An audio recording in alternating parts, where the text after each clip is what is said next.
नमस्कार दोस्तों, पिछले वीडियोज में हमने वैदिक साहित्य पर चर्चा की, जिसमें वेद, ब्राह्मण ग्रंथ, आरण्यक, उपनिषद और पुराणों का हमने अध्ययन किया, उनके बारे में चर्चा की। अब हम आते हैं बौद्ध साहित्य पर। धार्मिक साहित्य का दूसरा पार्ट है बौद्ध साहित्य। बौद्ध साहित्य दोस्तों पाली भाषा में रचित है। अधिकांश इसके ग्रंथ हैं वो पाली भाषा में रचित हैं। हालांकि कई ग्रंथ इसमें संस्कृत में भी रचे गए हैं, लेकिन पाली भाषा के ग्रंथ ज्यादा रचे गए हैं, जिनमें सर्वप्रथम जो बौद्ध साहित्य का भाग है वो है पीटक के रूप में। दोस्तों पीटक का अर्थ होता है पिटारा या टोकरी। इसमें त्रिपिटकों की संख्या है, 3 पीटक हैं इसके बौद्ध साहित्य में, पीटकों में, जिसमें सर्वप्रथम है सुत्त पिटक। दोस्तों सुत्त पिटक, विनय पिटक और अभिधम पिटक, ये त्रिपिटक हैं, जिसमें प्रथम पिटक जो है वो सुत्त पिटक है, जिसका संकलन दोस्तों प्रथम बौद्ध संगीति में महात्मा बुद्ध की मृत्यु के तुरंत पश्चात 483 ईस्वी पूर्व में जो राजगृह में संगीति बुलाई गई थी, उसमें इसका संकलन किया गया, जो कि अजातशत्रु के काल में बुलाई गई थी, जिसमें सर्वप्रथम इसमें महात्मा बुद्ध के धार्मिक विचारों का संकलन किया गया। दोस्तों सुत्त पिटक को एनसाइक्लोपीडिया, बौद्ध धर्म का या बौद्ध साहित्य का एनसाइक्लोपीडिया भी कहा जाता है या कहा गया है। सुत्त पिटक में 5 निकाय हैं, जिनमें दीर्घ निकाय, जिसमें महापरिनिर्वाण सुत्त जो कि प्रसिद्ध सुत्त है। दूसरा है मध्यम निकाय, जिसमें व्याख्यान, वार्तालाप और कथानक हैं। तीसरा है संयुक्त निकाय, जिसमें समान विश्व जो है सुत्त का वर्णन किया गया है। और जो इसमें इंपॉर्टेंट निकाय है दोस्तों वो है अंगुत्तर निकाय, जिसमें 16 महाजनपदों का उल्लेख किया गया है। 6ठी शताब्दी ईसा पूर्व के जो 16 महाजनपद, प्रसिद्ध 16 महाजनपद थे, उनका उल्लेख किया गया है। कई बार प्रश्न आ जाता है विश्वविद्यालय में या कॉम्पिटिशन में, प्रश्न आ जाता है कि 16 महाजनपदों का उल्लेख कौन सी पुस्तक में किया गया। तो दोस्तों 16 महाजनपदों का उल्लेख जो किया गया है वो है अंगुत्तर निकाय, जो कि सुत्त पिटक का ही एक भाग है। नेक्स्ट आता है खुद्दक निकाय पे।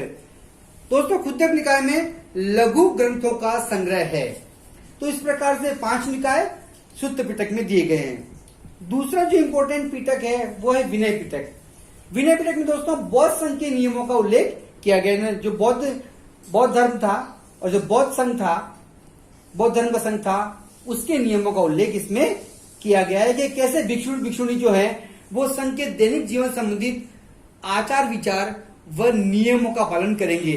तो भिक्षु भिक्षुणियों के दैनिक जीवन संबंधित जो है आचार विचार, उनके नियमों का संग्रह विनय पिटक में किया गया है। इसका भी संकलन जो है दोस्तों प्रथम बौद्ध संगीति में ही किया गया है।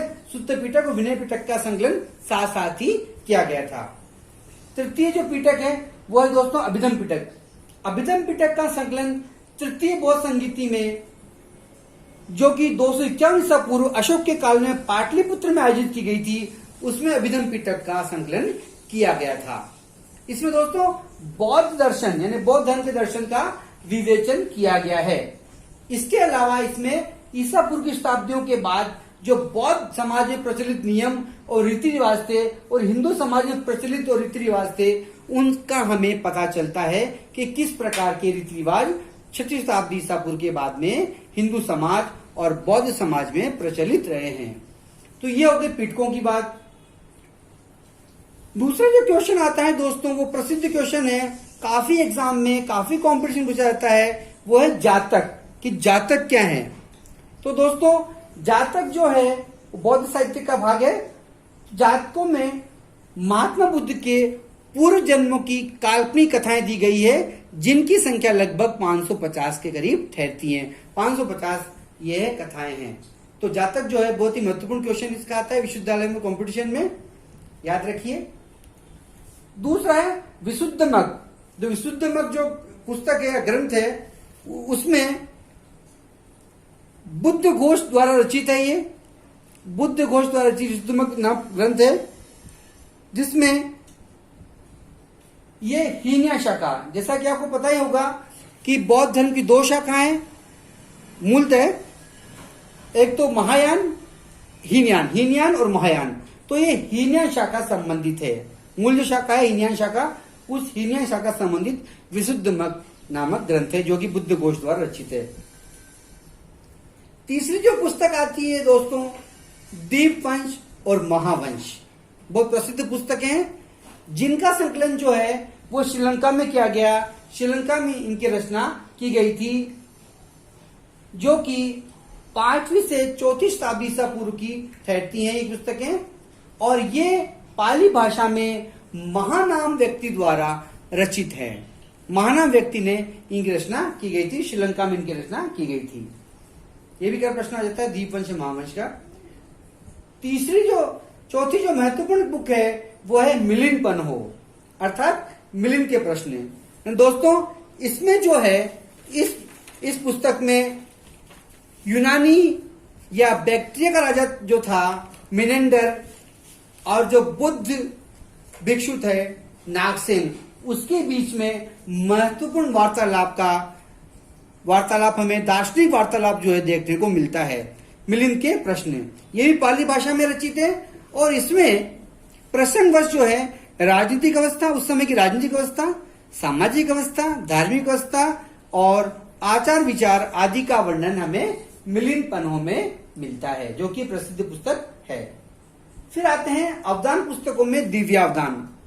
दिव्यावदान जो है वो एक संस्कृत भाषा का ग्रंथ, ध्यान रखिए दोस्तों, दिव्यावदान जो है वो संस्कृत भाषा का ग्रंथ है, और इस ग्रंथ से हमें सम्राट अशोक, मौर्य सम्राट अशोक तथा उसके उत्तराधिकारी के विषय में बहुत ही महत्वपूर्ण जानकारी इसमें हमें मिलती है, दिव्यावदान। नेक्स्ट बुक है, पुस्तक है, वो है आर्य मंजूश्री मूलकप। दोस्तों इस ग्रंथ से प्राचीन राजवंशों का संक्षिप्त और सांकेतिक भाषा में लिखा गया इतिहास हमें प्राप्त होता है, और इस ग्रंथ से हमें मौर्यों के पूर्व से लेकर यानी 4वीं शताब्दी से पूर्व से लेकर के हर्षवर्धन तक के यानी 7वीं शताब्दी का राजनीतिक घटनाओं का इतिहास हमें मिलता है। राजनीतिक घटनाओं का वर्णन इसमें किया गया है आर्य मंजूश्री मूलकप में। तो ये इस दृष्टिकोण से बहुत ही महत्वपूर्ण किताब है, महत्वपूर्ण पुस्तक है। फिर अंत में आती है अश्वघोष की रचना है। जैसा कि आप जानते हैं अश्वघोष जो है बौद्ध विद्वान था, उसने बहुत सी पुस्तकें लिखी है, जिसमें प्रमुख है बुद्ध चरित, अश्वघोष की बुद्ध चरित, जिसमें महात्मा बुद्ध के जीवन का वर्णन है। दूसरी है सौंदरानंद और सारी पुत्र प्रकरण आदि जो है अश्वघोष की बहुत महत्वपूर्ण रचना है। तो इस तरह दोस्तों हम देखते हैं कि बौद्ध साहित्य पाली भाषा और संस्कृत भाषा में रचित बहुत ही महत्वपूर्ण साहित्य है, जिस पर अक्सर क्वेश्चन आते हैं। धन्यवाद।